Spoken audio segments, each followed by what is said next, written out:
Okay, so there was a recent presidential announcement that sent some serious shockwaves through the world of personal finance. It's a plan that could totally change how millions of us use our credit cards. Let's really break down what's going on.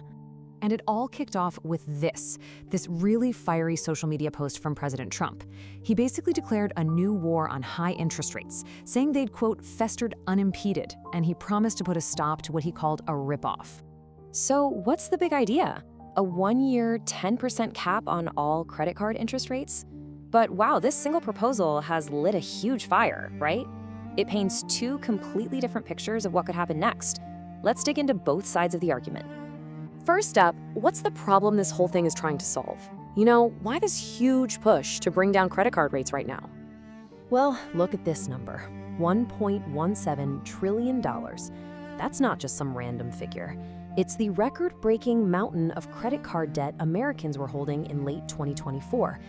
I mean, that is a staggering amount, and you can bet it's putting a real squeeze on family budgets all over the country. And check this out, that mountain of debt grew, and it grew fast.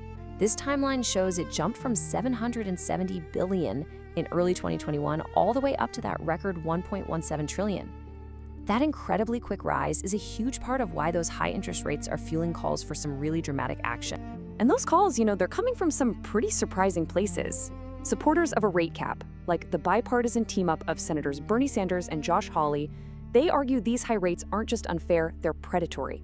They're calling it extortion, basically saying it's designed to trap working families in a cycle of debt they can't escape. But as you can imagine, the financial industry is sounding a major alarm. They are painting a totally different picture, and they're warning about some serious unintended consequences that could really hurt the very people this policy is supposed to help. So here's the core of their argument. Lenders are saying a 10% rate just isn't high enough to cover the cost and the risk of lending money, especially to people who might have lower credit scores. So if that's the reality they're facing, they say they won't offer cheaper credit. They'll just offer no credit at all to a lot of people. And this visual just nails the central conflict, doesn't it? The whole goal of the policy is to make life more affordable.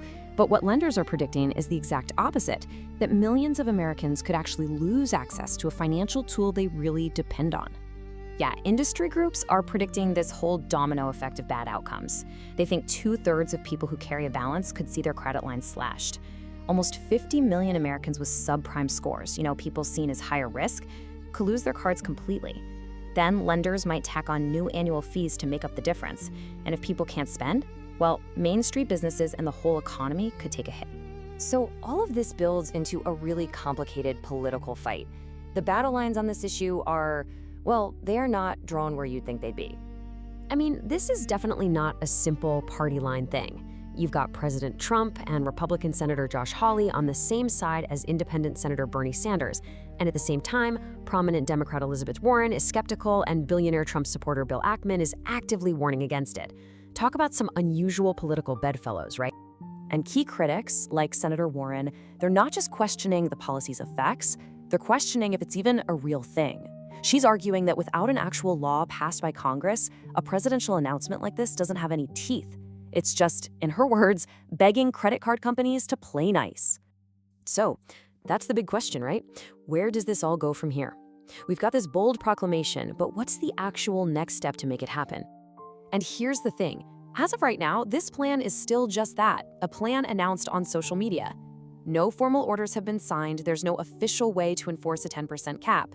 So the path from a social media post to actual real-world policy is, well, it's super unclear. And all this leaves us with the huge, fundamental question at the heart of the whole debate.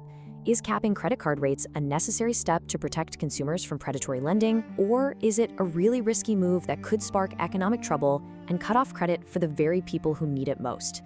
The answer, whatever it is going to directly affect millions and millions of American wallets.